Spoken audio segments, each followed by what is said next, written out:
Bismillahirrahmanirrahim. Assalamualaikum warahmatullahi wabarakatuh.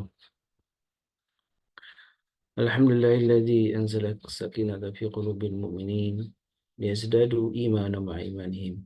Asyhadu an la ilaha illallah wahdahu la syarika lahu wa asyhadu anna Muhammadan abduhu wa rasuluhu nabiyya ba'da. Allahumma salli wa sallim wa karim wa barik ala nabiyyina wa syafi'ina wa maulana wa qudwatina wa imamina Muhammad wa ala alihi wa sahbihi wa man tabi'ahum bi ihsanin ila yaumiddin amma ba'du. Sahabatku jamaah Majelis Keluarga Indonesia yang dirahmati Allah, alhamdulillah wa syukurillah. Tidak hentinya kita bersyukur kepada Allah atas semua nikmat yang telah Allah berikan kepada kita, nikmat yang seringkali kita lalai untuk mensyukurinya. Nikmat yang alhamdulillah di pagi ini kita bangun dalam keadaan sehat walafiat, bangun dalam keadaan istiqamah dalam keimanan menjadi satu nikmat paling agung, karena di dalam keimanan itulah kita menemukan satu kebahagiaan yang hakiki. Dengan keimanan itu pula alhamdulillah kita masih istiqamah untuk menghadiri kajian ilmu setiap pagi bersama guru-guru kita di MKI, dan di malam hari ada tuan guru sepanjang pelajaran yang juga mendampingi kita untuk uh, mendalami Al-Quranul Karim. Dan setiap bagaimana biasa Senin Selasa bersama Bapak Haikal kita akan kembali uh, mengkaji tentang bagaimana kita mendalami atau memperbaiki keluarga kita, keluarga yang mudah-mudahan sebagaimana doa kita, Rabbana hab lana min azwajina wa dzurriyyatina qurrata a'yun waj'alna lil muttaqina imama.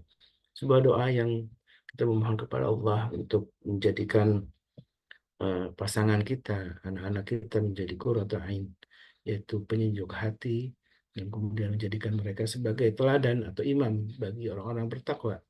Tentu orang yang bertakwalah yang menjadi teladan atau imam bagi orang bertakwa lainnya. Dan itulah puncak dari yang kita selalu doakan adalah mari kita sama-sama menggapai ketakwaan itu, karena disebutkan dalam firman Allah Subhanahu wa taala, "Tatazawwaju fa inna khairaz zadi taqwa." Maka berbekalah diri kalian, maka sebaik-baiknya bekal untuk akhirat kita adalah ketakwaan. Dan bagian dari upaya kita aplikasi ketakwaan tentu kita memanfaatkan pagi yang mulia ini dengan salah satunya sedekah, karena menjadi bagian dari upaya kita untuk mendapatkan cinta Allah Subhanahu wa taala. Dan sedekah yang rutin dilakukan setiap pagi disebutkan dalam sabda Nabi yang mulia, inna ahbal amal Allah, sungguhnya amal yang paling dicintai Allah itu adalah adwamuha wa in qalla, yaitu keistiqomahan kita dalam melakukan amal saleh itu, wa in qalla, walaupun sedikit. Dan mudah-mudahan kita termasuk orang-orang yang mengikuti sunnah dari Nabi kita alaihi wassalam. Dan itulah di pagi hari mari kita aturkan salawat dan salam kita kepada baginda Nabi kita alaihi wassalam, teladan kita dalam berbagai hal sisi kehidupan kita, nantiasa mengacu kepada apa yang sudah diteladankan oleh Nabi kita alaihi wassalam. Tentu salawat ini dan salamnya juga kita aturkan bagi keluarga beliau dan juga para sahabat, dan juga mudah-mudahan kita termasuk umatnya yang kelak akan mendapatkan syafaatul uzma dari beliau. Amin amin Allahumma amin. Sahabatku yang Allah, eh, kalau admin meng-share QRIS ini memang untuk mempermudah kita ya, karena eh, seringkali kita untuk bersedekah ini memang kadang ada kesulitan gitu ya, dan kenikmatan ketika kita dihadirkan kemudahan ini dengan QRIS gitu ya. Eh, dan insya Allah amanah yang disampaikan jamaah yang dimuliakan Allah bagi kami ini sebuah amanah besar, untuk salah satunya kami sampaikan untuk saudara kita di Gaza. Dan sekarang ini ada satu program juga sedekah untuk akan santri yang insya Allah juga akan kita sampaikan kepada beberapa, ada kepada Gereja Quran salah satunya yang memang menjadi mitra kami dalam beramal soleh, yaitu Gereja Quran yang dipimpin oleh guru kita Tuan Usman Fajar. Kemudian juga ada Rumah Tahfidz Al-Kausar yang juga pernah mengisi ya, Ustaz Rahmat Al-Kausar dari beberapa kesempatan bersama kita untuk ruqyah syariah. Kemudian juga ada sedekah air yang insya Allah akan kita rutinkan setiap Ahad, setiap Jumat ya. Di Jumat di berkah ini kita berbagi air, disebutkan karena disebutkan oleh Nabi kita SAW, salah satu sedekah terbaik kita adalah dengan air. Dan inilah yang menjadi keistiqomahan kita dalam beramal soleh. Mudah-mudahan Allah Subhanahu wa taala memudahkan kita untuk meraih keberkahan atau meraih cintanya. Dan informasi yang juga penting kita catatkan ya, agenda Ruyakah kemerdekaan di tanggal 18 Agustus, insya Allah kita dibersamai oleh Ustaz Saha Al-Ghafari untuk sama-sama belajar ruqyah syariah, dan temanya tentang bagaimana kita mendeteksi jangan-jangan di sekitar kita ini ada jin khadam yang memang bawaan dari nasab ataupun karena belajar ilmu-ilmu yang memang tidak diharamkan oleh syariat kita. Dan itulah mari kita hadiri ruqyah syariah terapi Al-Quran bersama Ustaz Al-Mutafari di tanggal 18 Agustus ya. Dan ada kegiatan rutin kita insya Allah juga akan berkolaborasi dengan beberapa lembaga, salah satunya dengan uh, Ustaz Fatih Karim ya. Insya Allah kita akan sama-sama menyelenggarakan, insya Allah di bulan September nanti kita umumkan kegiatan ini di bulan September, berkolaborasi dengan Cinta Quran Ustaz Fatih Karim. Insya Allah mudah-mudahan ini semua terlaksana dengan baik. Dan alhamdulillah guru kita sudah hadir, Bapak Haikal bersama kita, dan alhamdulillah kita kembali disapa dalam kajian tentang 5 hal yang terlarang dalam keluarga kita, dan sudah dibahas di beberapa episode sebelumnya tentang bagaimana kita dilarang untuk saling mencaci, saling menghina gitu ya. Karena dalam keluarga ini harus tumbuh satu ketenangan ya. Yang kemudian Nah, ada sholat yang kemarin juga dibahas, sholat menjadi imaduddin, tiangnya agama. Dan kita masih ada beberapa poin penting yang akan disampaikan oleh guru kita, Ustaz ya. Haikal. Tafadhol mashkur, Ustaz. Hai, Bismillahirrahmanirrahim. Assalamualaikum warahmatullahi wabarakatuh. Waalaikumsalam warahmatullahi wabarakatuh. Syukurillah ala nikmatillah. Salatu wassalamu ala rasulillah. Sahabat sekalian yang saya hormati, yang saya muliakan. Eh, Begini, dalam kesempatan ini subuhnya memang agak ini ya, agak siang gitu ya, sehingga belum kelar ya keistiqomahan. Ya seperti kemarin masuknya terlambat, sekarang juga terlambat karena belum kelar gitu ya. Saya belum ngaji, masih zikir, masih zikir, masih zikir ya. Eh itu udah nggak bisa ditawar sih ya, mutlak yang namanya zikir pagi itu bacaannya ya, mutlaknya itu eh jadikan itu satu hal yang kedisiplinan pribadi gitu ya. Ini topik minggu depan, 5 hal yang nggak boleh enggak. Setelah 5 hal yang terlarang, 5 hal yang wajib kita pegang teguh gitu ya. Nah, sekarang udah masuk poin yang keempat dan kelima. Bismillahirrahmanirrahim. Berdasarkan pilihan saya, berdasarkan pengamatan saya menyimpulkan 5 hal tentu dengan latar belakang Quran dan hadis ya. Yang nggak boleh sama sekali terjadi di rumah. Nomor 1 itu kemarin itulah ingkar kepada Allah Subhanahu Wa Taala atau nggak mensyukuri nikmat itu. Itu celaka banget gitu ya. Yang kedua, setelah memuji kepada Allah tuh ya, yang kedua nggak boleh sama sekali ada saling menghina, saling caci, saling maki, karena merupakan ini bikin berjauh-jauhan hati. Itu kacau ya. Yang ketiga, kemarin tidak boleh ada satupun anggota keluarga yang meninggalkan sholat, karena itu dasar utama. Ku anfusakum wa ahlikum nara, sholat. Karena ujungnya itu adalah di ayat yang lain, kesimpulannya adalah wa'mur ahlaka bisalah wastabir 'alaiha. Dan hari ini kita masuk poin yang keempat dan kelima. Yang keempat itu ya yang merupakan eh, kayaknya sih halnya sederhana gitu ya. Kayaknya halnya ringan-ringan aja gitu ya. Apalagi yang kelima, saya nggak berani bahas yang kelima. Karena apa? Karena berat banget ngebahasnya. Tapi apa boleh buat? Wajib juga gitu ya. Baik, bismillahirrahmanirrahim. Yang keempat, menurut pengamatan saya, menurut yang saya lihat, yang saya amati gitu ya. Kalau mau dibahas ya 10 juga bisa, 20 juga bisa. Tapi 5 hal utama yang jangan sampai tidak boleh tidak, kira-kira apa teman-teman? Yang dalam Al-Quran tuh sampai dipotong aja tangannya deh, gitu apa kira-kira? Nggak boleh di rumah itu terjadi. Kayaknya sederhana, kayaknya milik kita, gitu. Padahal nggak boleh, haram. Mencuri, ngambil yang bukan haknya. Hati-hati. Ini halnya kayaknya sepele Bapak Ibu, tapi ini bahaya gitu loh. Kelihatannya kan milik bersama gitu. Nggak boleh. Dulu karena kita keluarga besar, eh, 8 bersaudara, 7 laki-laki, yang paling kita waspadai itu antara kakak gitu adalah main colong-colongan celana dalam. Kita ingat banget gitu ya. Akhirnya kita punya kesepakatan gitu ya. Yang celana dalam tuh kita beli, terus kita namain gede-gede gitu. eh kita warnanya khususon lah begitu ya. Kan dulu reader yang paling top ya.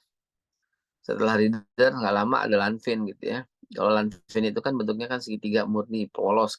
Kalau reader kan ada sayapnya dikit-dikit kiri kanan gitu kan.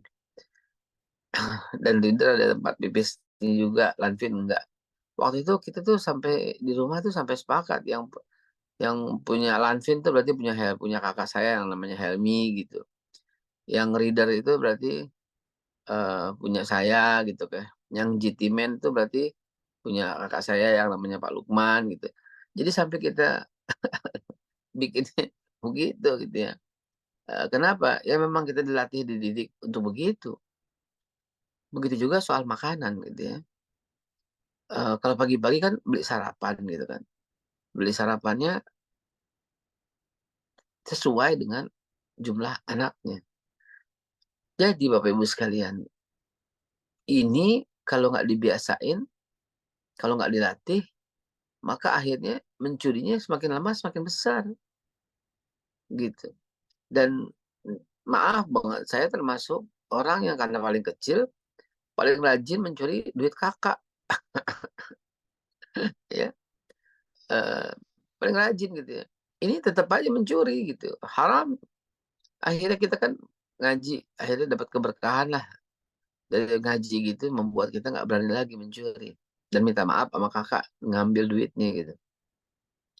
Ya ini sederhana kelihatannya, tapi sama, mencuri di luar sama mencuri di dalam itu nggak ada bedanya. Mencuri banyak sama mencuri dikit nggak ada bedanya. Mencuri hak kakak, mencuri hak teman, nggak ada bedanya. Jadi pencurian di dalam rumah tangga betul-betul nggak bisa ditolerir. Dan ujungnya apa coba? Hukum mencuri ini. Warisan. Gitu. Sampai hak waris. Saling klaim, saling curi. Astagfirullahaladzim. Kan kita tahu bahwa orang yang mencuri waris, atau yang mengambil hak waris, nggak jauh-jauh siksaannya di dunia, saudara. Ya, hati-hati itu. Saya memilih, saya mikir gitu, apa ya, apa ya, apa ya, apa ya. Oh ini nih, gitu. Ya, maka jahat, jahat, super jahat. Ya, ya. Kalau kita masih mengutamakan adat daripada syariat untuk urusan waris, karena ada kan suku bangsa yang laki-laki apa namanya yang paling tua gitu, mau laki mau perempuan lah. Kalau dia paling tua, dia boleh mengambil lebih gede atau dia yang ngatur pembagian. Astagfirullahaladzim. Ada juga ponakan menurut satu adat lebih besar haknya daripada anak sendiri. Ada juga keturunan dan seterusnya dan seterusnya. Haram saudara. Kita mesti apa ya? Wa man lam yahkum bima anzalallah fa ulaika humuz zalimun, fasiqun, kafir. Ya, hati-hati. Jadi sangat terlarang itu dalam keluarga apabila terbiasa kita melakukan hal pencurian. Minjem gimana? Minjem itu mencuri. Minjem nggak pakai bilang tuh mencuri. Kan tadi dibalikin. Ada yang kurang. Ada yang kurang. Minjem penghapus itu mencuri penghapus karena dipakai berkurang. Minjem tip X itu mencuri.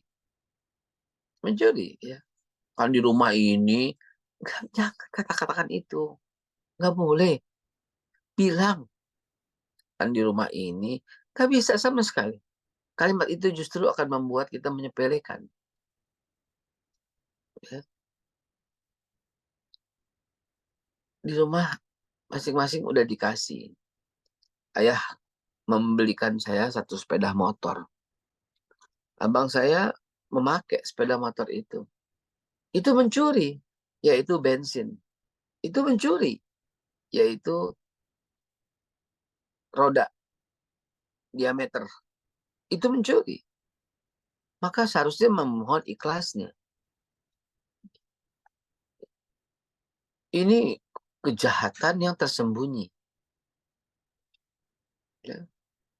Dalam Islam, salah satu biang kerok yang akan menghancurkan sendi bangsa itu adalah pencurian. Kita kenal dalam bahasa besarnya adalah korupsi. Kan negeri ini kan, nauzubillah min zalik, soal korupsi kan juara. Ditampilkan tanpa malu-malu. Ketika dibuat undang-undang perampasan aset ya oleh eksekutif, dalam hal ini presiden dan menteri, ketika diajukan untuk disahkan kepada DPR, DPR nggak mau sahkan itu. Bikin dagelan di yang terhormat wakil rakyat, ya, dibikin dagelan gitu. Boleh, asal disetujui oleh ketum kita dulu, oleh juragan. Ketawa semuanya orang. Ini Korea-Korea ketawa. Apa-apaan begini gitu. Ratusan juta rakyat Indonesia yang bikin dagelan. Akhirnya kayak begini, kelaparan gak karuan.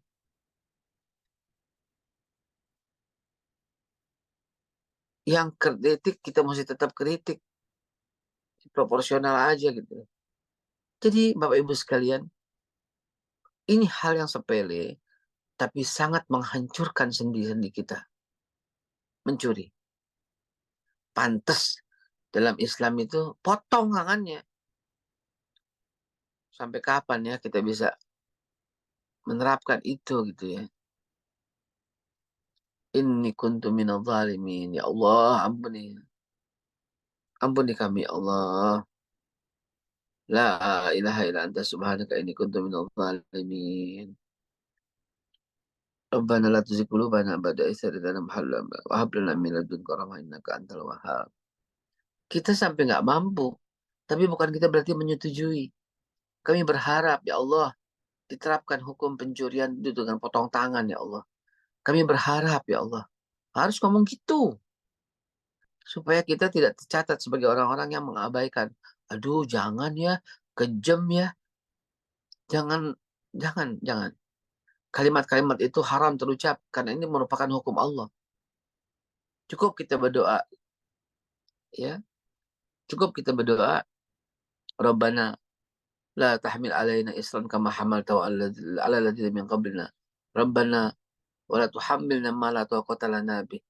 Gitu kita doa. Semoga Allah itu tidak memberikan hukuman kepada apa yang telah kita lakukan dan kita sadar bahwa itu salah. Jadi dalam Islam sampai Nabi bilang, kalaupun Fatimah yang mencuri, saya potong tangannya. Laqata'tu yadaha. Niscaya akan saya potong tangannya. Laqata'tu itu taukid. Niscaya betul-betul pasti. Itu bahasa Indonesianya. Niscaya betul-betul akan pasti. Nggak akan nggak, pasti wajib. Aku potong tangannya. Walaupun Fatimah Zahra. Betapa berat soal pencurian ini. Nggak boleh dianggap sepele. Beristighfarlah kepada Allah apabila kita pernah terjadi. Ya Rab, jangan beri kesempatan kami mencuri, ya Allah. Jangan beri kesempatan ya Allah. Karena kami nggak sanggup. Kecuali Engkau yang memberikan peluang untuk menjadi baik ya Rob. Bapak Ibu sekalian yang saya hormati, yang saya muliakan. Terakhir, supaya bisa tuntas, supaya minggu depan bisa bahas yang 5 yang wajib yang ada dalam keluarga. Ini masih relevansinya dengan yang keempat sebenarnya. Cuman kalau keempat itu betul-betul ada bendanya. Yang kelima adalah satu hal yang disandingkan dosanya. Nomor 3 paling besar setelah uququl walidain dan mensekutukan Allah. Usrik kepada Allah Subhanahu wa taala. Dan uniknya Nabi mengatakan kepada sahabat begini. Kalian mau saya sampaikan dosa yang paling besar? Mau ya Rasulullah? Kalian mau saya sampaikan 3 dosa yang paling besar? Mau ya Rasulullah? Kalian mau saya sampaikan 3 dosa yang paling besar? Mau ya Rasulullah? Nabi suka begitu. Artinya, attention. Gue mau bilang sesuatu yang penting. Perhatiin. Saya mau bilang sesuatu yang penting. Tolong yang di belakang perhatiin. Gitu. Jadi ada attract dulu gitu kan. Maka di sini saya pun akan melakukan itu. Saya mau menyampaikan sesuatu yang penting nih. Coba Bu Diah tolong. Bu Elianti tolong. Bu Eni, Bu Elvina tolong. Saya mau menyampaikan sesuatu yang penting nih. Ada Bu Dokter Gigi Ulin coba di Tangerang. Ayo. Bu Fauzana di Depok. Ayo penting nih. Bu Diah, Bu Zulfi, Bu Siti Nurbaya. Ayo penting nih. Bu Nadia, Bu Supriyati Ningsih. Ayo. Bu Mimin, Pak Sansan, Bu Sansan, Pak Enda, Bu Endah, Bu Yuriah Bogor. Ayo, ini saya mau ngomong yang penting nih. Itu jadi kayak gitu kurang lebih.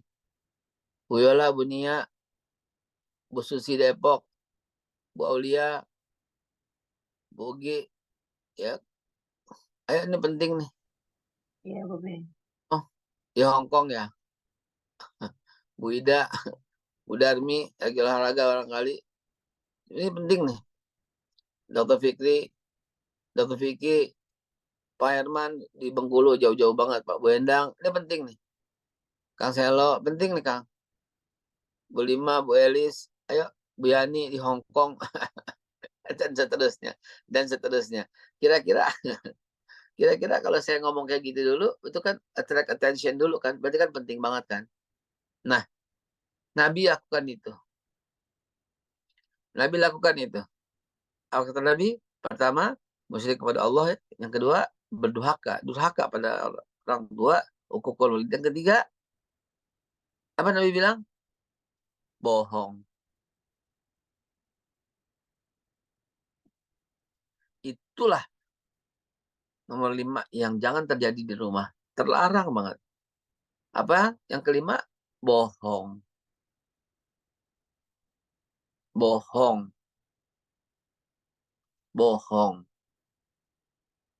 Nggak boleh bohong. Bohong. Hati bohong. Nggak boleh bohong. Nabi ngomong begitu, nggak berhenti. Bayangin. Ya, coba Anda bayangin, Bapak Ibu bayangin Anda di tempat itu. Dan Nabi ngomong begitu, bohong. Awas, jangan sampai bohong ya. Bohong ya. Awas bohong ya. Saksi palsu, bohong. Pemagim orang tua, jangan ya. Awas ya, bohong ya.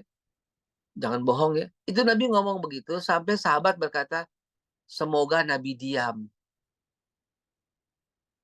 Bukan nggak demen, saya nggak menerjemahkan itu. Iya udah tahu soalnya gitu kan. Ya udah cukup dong. Enggak, Nabi bilang pokoknya terus saja. Sampai ada hadis dari Sayyidina Ali dengan hal yang senada.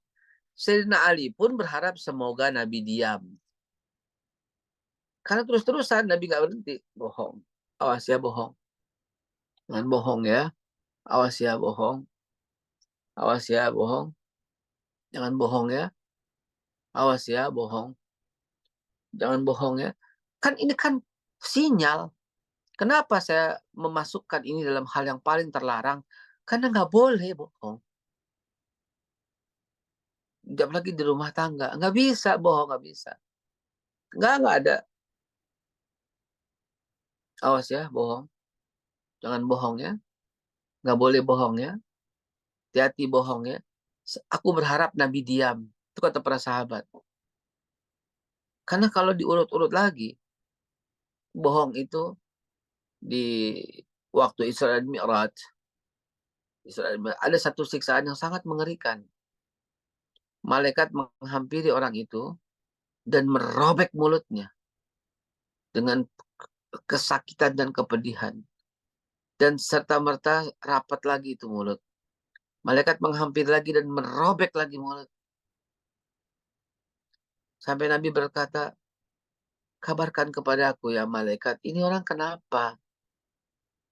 Apa kata malaikat? Dia berbohong mulu.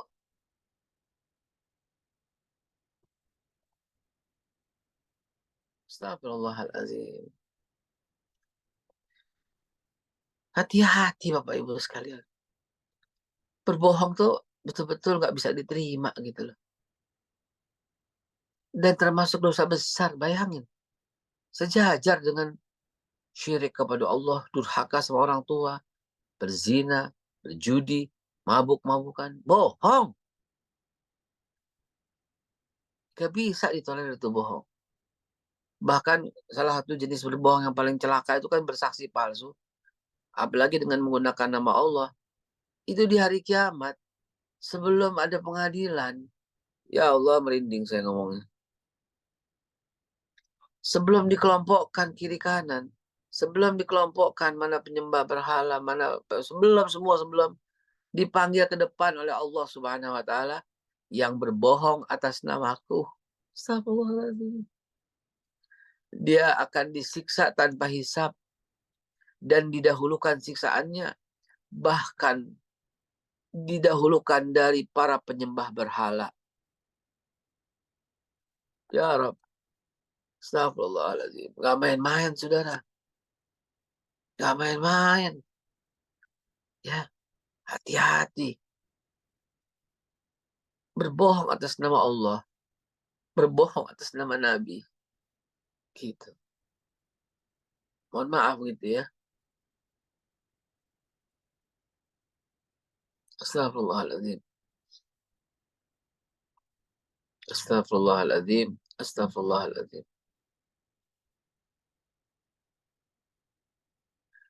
Kak, saya teringat saya dihujat rame-rame oleh orang terhadap sebuah cerita mimpi yang dituduh bohong. Gimana gitu ya, masih kesel, masih sakit gitu ya hati ya.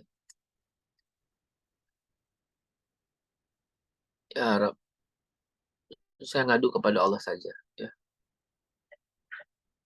Hadirin sahabat sekalian yang dimuliakan Allah, sampai besarnya dosa bohong itu, seorang dimasukkan ke dalam jahanam lebih dulu itu karena hal itu. Jadi jangan anggap sepele walaupun di rumah.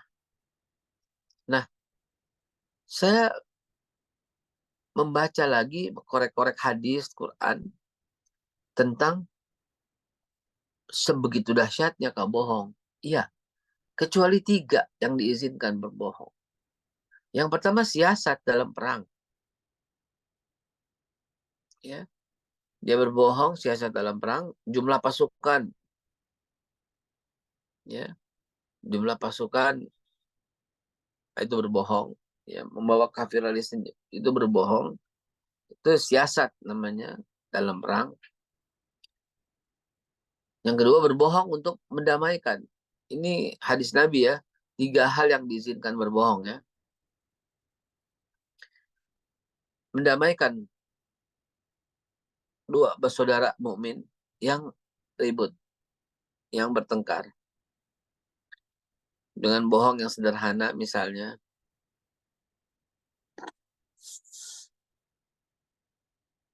Bu Zahra sama Bu Dian nggak negor gitu, musuhan. Bu Dian di Jakarta, Bu Zahra di Pekanbaru. Musuhan. Saya kenal sama dua-duanya, Bu Diah sama Bu Zahra. Dia musuhan. Maka saya bilang aja, Bu Zahra, Bu Diah nanyain nomor handphone, mau WA, kirim salam sama ibu. Boleh nggak nih dia WA? Boleh aja. Dia yang blok saya. Nah, gitu. Besokannya ketemu Bu Diah dapat salam dari Bu Zahra. Dia mau WA tuh, mau nyampaikan permohonan maaf tuh. Dia mau WA tuh. Boleh aja. Dia malu mau WA duluan. Nah, padahal nggak ada ngomong gitu. Sama Bu Zahra saya juga ngomong. Bu Diah malu mau WA duluan. Salah satu di antara mereka tuh akan berkata, Assalamualaikum. Dijawab sama Waalaikumsalam. Maafin ya. Ya. Nah, itu bohong yang dibolehkan. Ya. Dan yang ketiga, ini mungkin kabar gembira. Mungkin kabar gembira. Bohong yang dibolehkan dalam hadis adalah berbohong untuk menyejukkan, menenangkan, menggembirakan hati istri. Nah, ini kabar gembira. Berlaku kebalikannya, ya. Berbohong untuk menenteramkan, menggembirakan, ya, hati suami tentunya, ya. Maka ini diizinkan dalam Islam, ya. Artinya kalau Anda mau berbohong, berbohongnya itu untuk kebaikan. Contohnya gimana? Ya, makan lah gitu ya. Ini kurang nih, makanannya nggak enak. Selain haram menghina makanan, ente makan aja gitu. Kalau misalnya nggak doyan, takutnya mau muntah, maksain, bilang aja, aduh kenyang banget gitu. Itu trik supaya dia nggak tersinggung gitu. Ya. Pokoknya kita bilang enak aja. Jangan sampai bilang agak enak. Enak nggak? Mantap. Nah, aduh, lagi memuntah dari tadi ini, nah barangkali. Tapi jangan sampai menghina dan mencela makanannya. Pantas nggak pakai ini? Pantas, cakep banget gitu. Ya. Itu boleh, itu boleh. Demi untuk menenangkan dan menenteramkan hatinya. Ya. Upaya dalam bisnis juga. Gimana? Doain ya. Insya Allah nih. Gitu. Pokoknya kalau urusan itu Anda diizinkan. Anda diperbolehkan. Selama tidak mengganggu syariat. Gitu ya. Udah sholat belum? Udah. Belum. Itu kan bohong. Nggak bisa dong, enak aja. Ya. Jadi dengan saya sampaikan kelima berdasarkan pengamatan saya ya, berdasarkan penglihatan saya, berdasarkan hal yang saya lihat, saya amati, saya pelajari, itulah 5 hal yang jangan sampai terjadi di rumah. Ya. Astagfirullah, summa astagfirullah. Kalau terjadi, kita segera perbaiki, mohon ampun kepada Allah Subhanahu Wa Taala. Kalau ditolerir dengan kalimat apa tadi misalnya, sebagai manusia tidak luput dari salah, la ilaha illa anta subhanaka inni kuntu minadh dhalimin. Diriku ada Allah. Ya, betul. Nah, ini ucapan dari Nazar Nu'man. Ucapan untuk menetralisir seperti itu. Ya, buru-buru istighfar, buru-buru mohon ampun kepada Allah Subhanahu Wa Taala. Lalu bagaimana dengan yang 3 hal diperbolehkan itu, yaitu pengecualian. Ya, asal jaraknya berlebihan dan berkelanjutan. Nanti diluruskan ya dengan hal yang baik-baik. Misalnya ketika yang mulia Sayyidatina Aisyah salah tuang, dia masukkan cuka ke dalam minuman Nabi, di mana warna cukanya sama dengan warna madu. Mungkin cukanya cuka kayak pempek kali gitu ya. Dan Nabi tetap aja meminumnya. Ya, nggak komplain. Nggak komplain. Kalau kita apa yang terjadi dengan kita? Ya kita pun demikian mencontoh Rasulullah SAW keharmonisan itu. Begitu juga soal baju, begitu juga soal badan, soal body dan sebagainya. Ini akan menjadi pemicu. Maka kalau kita ucapkan tapi menimbulkan keresahan, lebih baik jangan. Bercanda aja nggak boleh bohong. Ya, humor tuh kocakan. Kalau bohongan tuh nggak boleh. Ya. Ada 9 hal yang mengakibatkan seseorang berbohong, akibatnya tuh mendapat 9 hal. Nah ini kepanjangan, silahkan ntar saya catatin, silahkan dibaca masing-masing di grup gitu ya. 9 hal. Termasuk kehilangan rezeki. Ya, akibat bohong di rumah itu kehilangan rezeki. Ya. Tapi bagaimana dengan bohong untuk menenteramkan? Itu babnya lain lagi. Itu babnya lain lagi, bukan bab di sini. Babnya lain lagi. Bagaimana dengan berbohong karena kita memberikan uang untuk orang tua kita? Itu bukan bohong, itu kewajiban. Ya, memenuhi untuk orang tua itu kewajiban. Dan itu nggak perlu berbohong. Istri mesti tahu, mesti sadar, mesti ngerti, mesti nerima gitu ya. Kalau enggak ya durhaka. Ya ada batasan kayak gitu. Kalau gitu mah jangan ngumpet-ngumpet kan supaya menenteramkan hatinya. Lo berarti menjaga kebatilan itu ada. Paham nggak? Paham nggak? Paham nggak? Beda ya.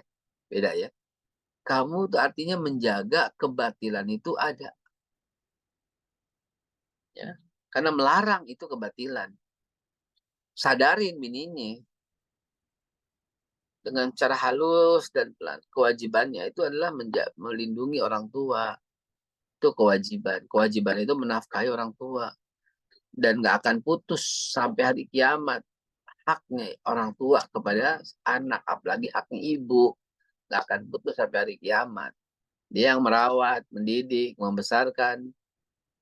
Ya. Kalau kata Bang Haji Roma Irama, bila kau patuh pada rajamu, lebih patuhlah pada ibumu. Bila kau sayang pada kekasih, lebih sayanglah pada ibumu. Oh, keren gitu ya. Darah dagingmu dari air susunya. Dialah manusia satu-satunya. Aduh, luar biasa lah ya. Jadi kalau itu terjadi, itu bukan berbohong atau menyembunyikan hal itu kepada istri, bukan. Istri yang mesti disadarin, ya. Istri yang mesti disadarin. Wow. Ya, kalau istri melarang orang suami memberikan hak ibunya, ya itu istri yang mesti disadarin. Ya, udah nggak ada. Itu istri yang mesti disadarin. Itu betul-betul terjadi apa? Terjadi kemungkaran dalam rumah tangga. Siapa yang seperti itu, tolong, ini berat nggak berat, Anda harus menyadarkan. Ya. Wallah alam bisawab, kita buka forum tanya jawab, silahkan, udah banyak kelihatan yang mau bertanya jawab, saya persilahkan. Baik, alhamdulillah, masyaAllah.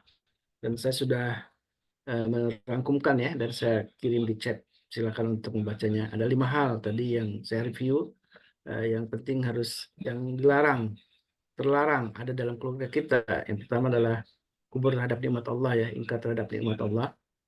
Kedua, saling membenci, saling mencaci dan menghina. Yang ketiga, meninggalkan atau menyepelekan sholat. Keempat, mencuri ya, atau mengambil hak orang lain walaupun itu anggota keluarga. Oh iya Dan dong. kelima, berbohong. Ini poin penting yang tidak boleh ada dalam keluarga kita. Dan tadi Ya, Babe sempat menyinggung 9 hal yang jadi akibat apabila 5 hal itu ada dalam keluarga ya. ya. Dan itu Nanti kita, jadi pembahasan tersendiri kayaknya. 9 hal akibat 5 poin penting itu kemudian tidak kita abaikan dan ternyata ada dalam keluarga kita.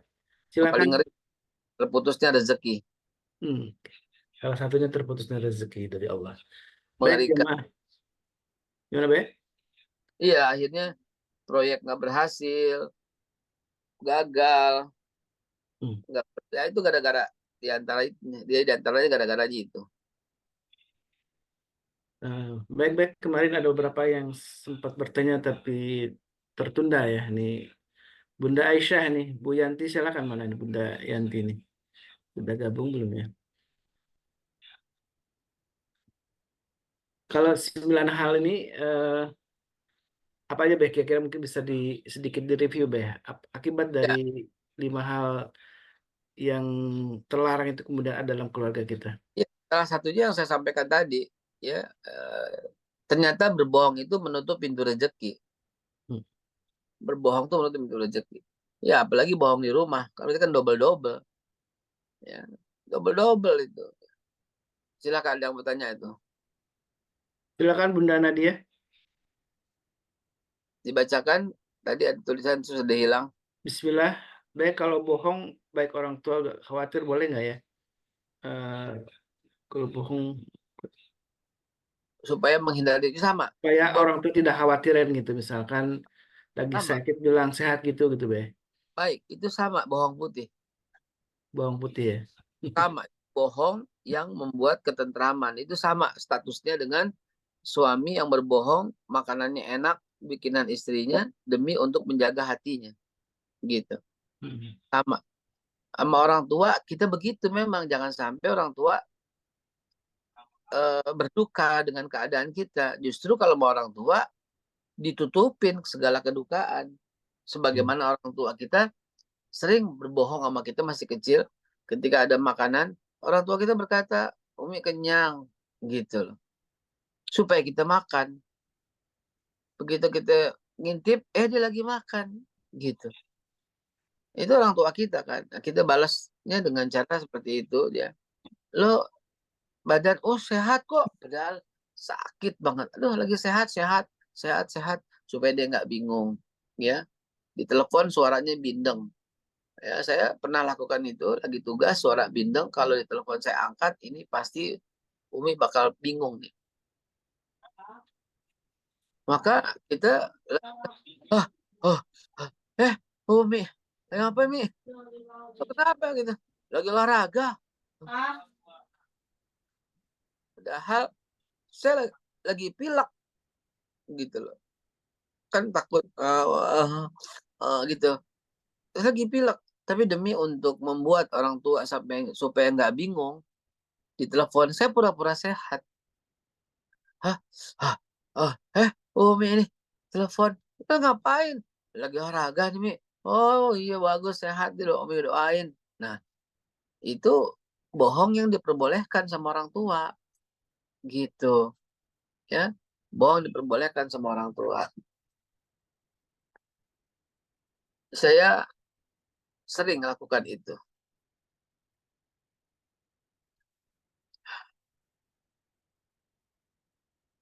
Waktu itu saya sedang nggak ada uang gitu ya. Eh, saya terpaksa ngambil di ATM dan saya cari amplop yang ada tulisan masjid gitu. Kemudian saya tulis sendiri untuk Al Ustadz Haikal Hasan. Padahal duitnya boleh ngambil. Saya tutup, saya kasih Umi waktu itu. Umi girang gitu. Kalau dari begitu tuh Umi itu happy banget gitu ya. Padahal saya juga lagi nggak ada gitu kan. Itu berbohong yang sangat dianjurkan. Yaitu orang tua gembira gitu ya. Orang tua senang banget ya Allah gitu. Itu girang gitu orang tua ya. Eh, Kadang berbohong. Saya pernah udah sampai keluar, saya udah cerita beberapa kali udah sampai keluar kota ketika ditanya, ntar makan sini ya. Iya, demi tidak nggak bisa bilang enggak gitu sama orang tua. Nah itu bohong yang dianjurkan bahkan ya, ya boleh, iya, oke, ya.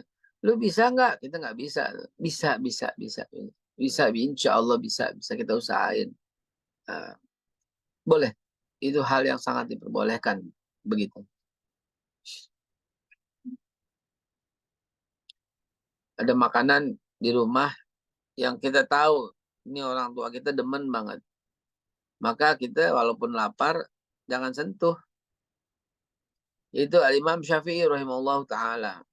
Ya, tidak akan makan kecuali ibunya sudah makan. Tidak akan menyentuh kecuali ibunya sudah kenyang. Dia hanya mau makan sisa dari ibunya. Kalau ibunya lagi lahap, maka dia akan berkata, hari ini saya puasa. Kalau itu malam hari, maka dia akan berkata, saya hari ini tidak mau makan. Demi untuk memuaskan selera ibunda. Begitu kurang lebih. Silakan lagi. Barangkali ada yang mau bertanya soal ya, Kalau tentang suami. 5 hal penting ini, Beh, yang penting kita juga sampaikan ke anggota keluarga kita ya. Khusus untuk anak-anak nih gimana, Beh? Apakah perlu harus disampaikan secara bertahap atau memang langsung ini menjadi sebuah prinsip keluarga mungkin ditempel dalam rumah gitu kan? Menjadi kayak moto apa yang harus dipegang oleh keluarga. Pandangan Bapak gimana baiknya, Beh? Yes, ini 5 hal ini bukan satu persatu. Ini satu paket. Dan 5 hal ini nggak ada batasan umur. Hmm. Nggak ada batasan umur. Sebuah hadis dari Rasulullah SAW menyampaikan sebuah cerita. Saya baru baca tadi hadisnya. Jadi Nabi Muhammad sedang ada di antara para sahabat dan di antaranya ada anak kecil.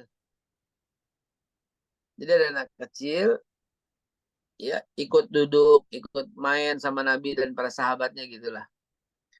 Ibunya panggil, sini nak, ibu kasih hadiah gitu. Ibu kasih sesuatu. Ibunya ditegur sama Nabi langsung. Apa yang akan kamu kasih? Beneran mau dikasih beneran? Begitu ya teman Nabi. Ya.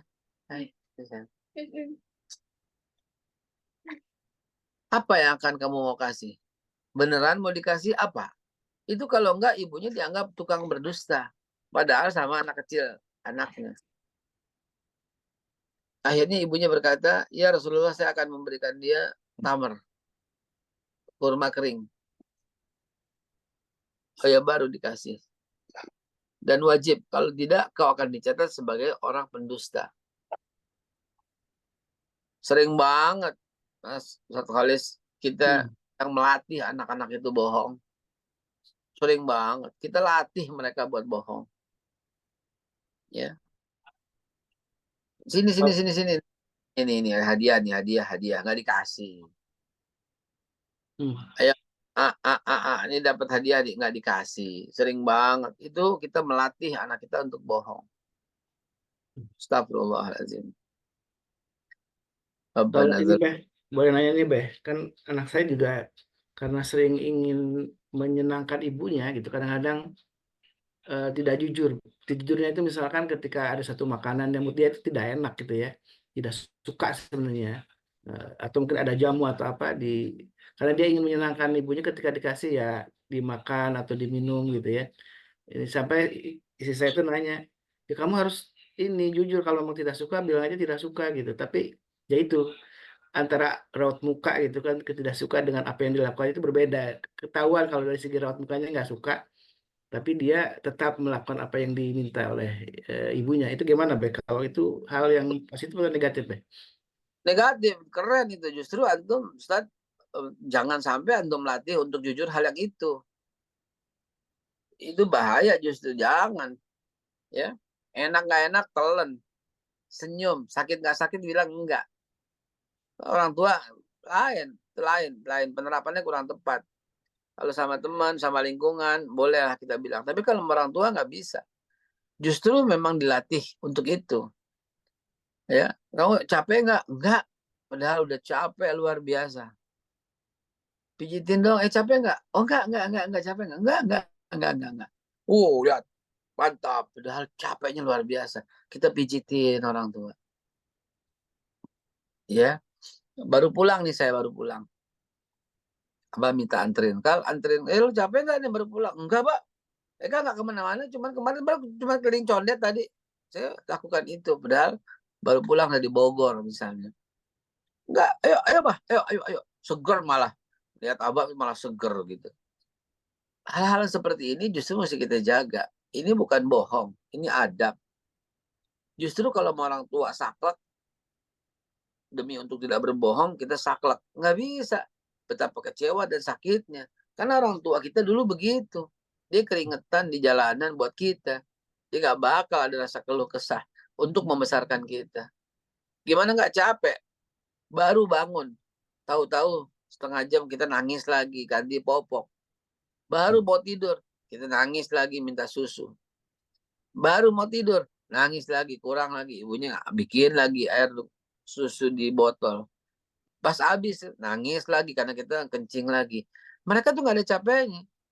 Andai kata mereka berkata capek, diam dulu sendiri.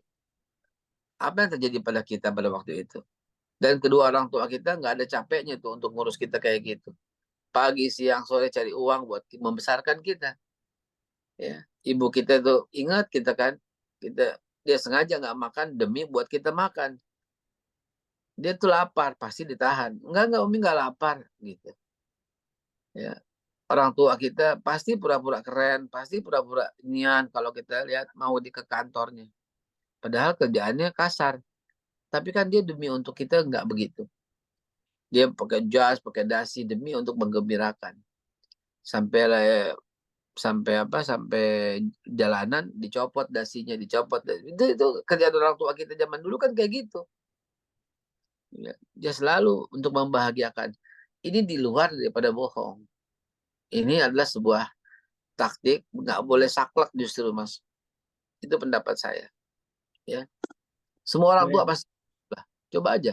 Semua Masya orang tua. Allah, Masya Allah, tabarakallah. Ya, Mudah-mudahan ini jadi inspirasi ya bagi jamaah semuanya yang masih punya orang tua apalagi gitu ya. Saatnya untuk menyenangkan mereka gitu ya. Bahkan ketika kita berbohong pun, tadi seperti Bunda Nadia mengatakan sedang sehat-sehat saja, walaupun misalnya ternyata sedang kurang sehat, itulah bagian dari upaya untuk menyenangkan orang tua ya, Be ya. betul. Insya Allah. Silakan jemaah yang ingin sharing juga mungkin pengalaman di keluarganya dengan anaknya dan lain sebagainya. Ini bisa jadi saling berbagi pengalaman, saling sharing. Mudah-mudahan ada inspirasinya untuk kita semua dalam mempraktekkan jadi keluarga yang memegang prinsip 5 hal penting ini dalam rumah tangga, dalam keluarganya, dan tentu ini harus diajarkan kata Babe, tidak ada batasan umur, semuanya harus memegang prinsip ini dan apalagi sejak kecil malah dilatih ya Be ya untuk Ya, tidak betul. berbohong, untuk bersikap tadi apa tegas dalam hal sholat gitu ya, jangan Ya. sampai menyepelekan sholat gitu kan. Kemudian mensyukuri apa yang sudah Allah Oh, berikan itu penting sekali. Karena ingat nikmat. terhadap nikmat itu menjadi penghambat datangnya rezeki ya, Be ya. Betul sekali. Baik, Cemah, silakan. Ada yang ingin bertanya atau sharing, silakan. Masih ada waktu sekitar 5 menit lagi. Babe membuka ruang untuk ngobrol, diskusi gitu, Be. Iya. Nanti kalau ini ada 5 hal yang dilarang, berarti nanti ada 5 hal yang wajib ada dalam Be ya. Di waktu Dari sisi Allah ya. 5 hal yang wajib ini juga zero tolerance harus ada, zero tolerance. Seperti yang 5 yang saya katakan ini zero tolerance, nggak ada toleransinya. Ya, bersyukur itu ya mutlak gitu, nggak ada toleransi. Ya, makanan ala kadarnya nikmatin itu mutlak, itu nggak ada toleransi.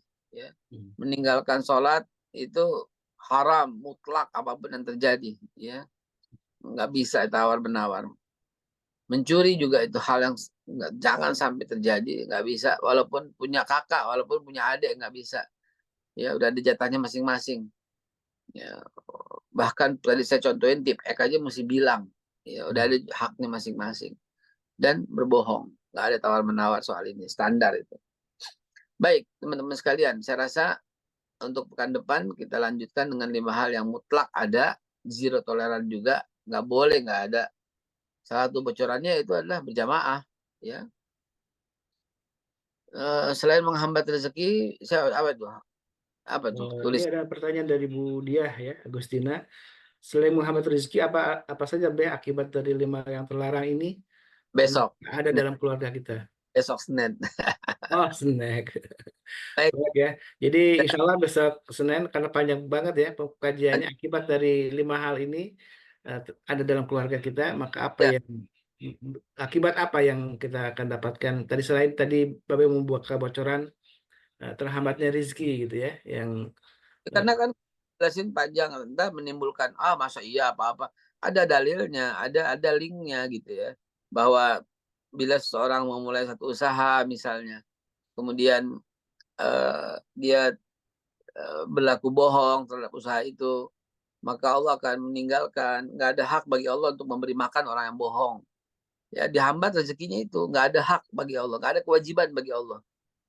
Ngerti nggak maksudnya? Gini, Allah menciptakan wa ma min dabbatin fil ard illa 'ala Allah rizquha.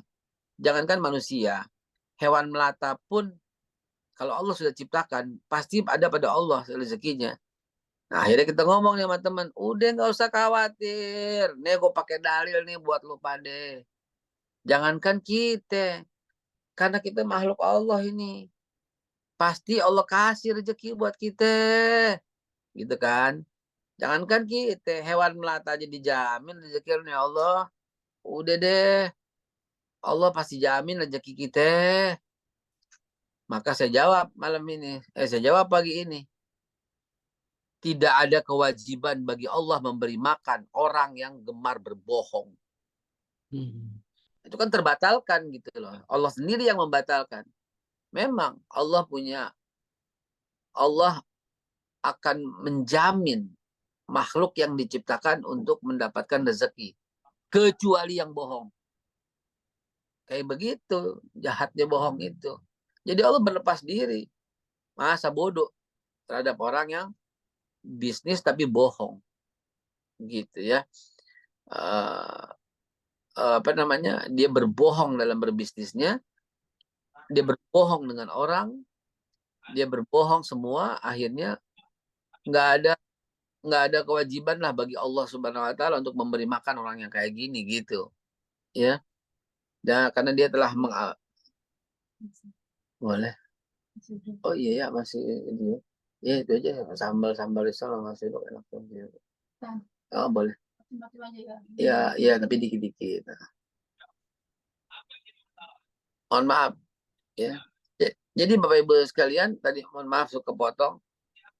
Itu membatalkan sendiri. Ya, itu Allah Subhanahu Wa Taala nggak jadi ngasih gitu. Allah berlepas diri.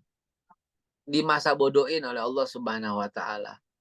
Nah ini kan maksudnya pembahasannya panjang kalau saya cerita. Baru satu aja udah kayak gitu. Sedangkan waktu udah habis gitu ya. baik ya. Mepet. Jadi intinya adalah kita akan bahas lagi akibatnya lengkap dengan dalilnya, dengan hadisnya yang kita paskan ya bahwa hal itu sangat terlarang gitu ya. Ingat bahwa 5 hal ini dipegang kuat betul-betul sebisa mungkin tidak pernah terjadi. Maka mudah-mudahan rumah tangga yang seperti ini akan Allah alirkan rezeki dari jalan yang tak diduga-duga. Amin, amin. Allah ya Rabbal Alamin. Baik, ditutup dengan doa, Be. Wa ila hadratin Nabi. Al-Fatihah. Oh. Ar-Rahmanir-Rahim. Maliki yaumiddin. Iyyaka na'budu wa iyyaka nasta'in. Ihdinas siratal mustaqim. Siratal ladzina an'amta 'alaihim ghairil maghdubi 'alaihim waladdallin. Asbahna ala fitratul Islam wa ala kalimatul ikhlas wa ala dini nabiyina Muhammad sallallahu alaihi wasallam wa ala millati abina Ibrahim hanifa muslima wa magana minal musyrikin. Asbahna wa asbaha mulku lillah walhamdulillah wal khairu syarri bi masyiatillah wa la haula wa la quwwata illa billah. Allahumma bika asbahna wa bika amsayna wa bika nahya wa bika namut wa ilaikan nusur. Wa sallallahu ala khairi sayyidina Muhammad subhanahu wa ta'ala ma yasifun wa salamun alal mursalin walhamdulillahi rabbil alamin. Billahi taufiq wal hidayah. Wassalamualaikum warahmatullahi wabarakatuh. Waalaikumsalam Waalaikumsalam warahmatullahi wabarakatuh. Jazakallah khairan, Be, atas nasihat dan sharingnya, pengalaman yang berharga untuk keluarga kita ya. Mudah-mudahan kita bisa mempraktekkan 5 hal penting ini yang terlarang dalam keluarga, dan justru sebaliknya nanti insya Allah akan kembali dibahas oleh Babe. Justru ada 5 hal yang penting yang menjadi kewajiban kita harus menghadirkan 5 hal penting itu dalam keluarga, dan insya Allah akan dibahas oleh Babe Haikal. Dan 5 hal penting yang juga wajib dilakukan oleh kita adalah bagaimana kita mengistiqomahkan dalam kebaikan, dan kebaikan yang pagi ini mudah-mudahan Allah berkahi kita semua sebagaimana yang doakan oleh Rasulullah, Allahumma barik di ummati fi bukuriha, ya Allah berkahi umatku di dalam pagi harinya. Salah satunya pagi yang berkah diisi dengan sedekah, berbagi dengan orang lain, berbagi untuk kebaikan dakwah di MKI. Ini jadi bagian yang insya Allah akan kita istiqomahkan. Mudah-mudahan kita semua mendapatkan pagi atau hari yang terbaik kita di hari ini, hari yang menjadi keberuntungan kita untuk kita dan keluarga kita. Amin Allahumma amin. Mari kita tutup dengan doa kafaratul majlis. Subhanakallahumma wa bihamdika asyhadu an la ilaha illa anta astaghfiruka wa atubu ilaik. Al'afwu minkum hadana wa iyyakum. Assalamualaikum warahmatullahi wabarakatuh. Waalaikumsalam warahmatullahi wabarakatuh. Allah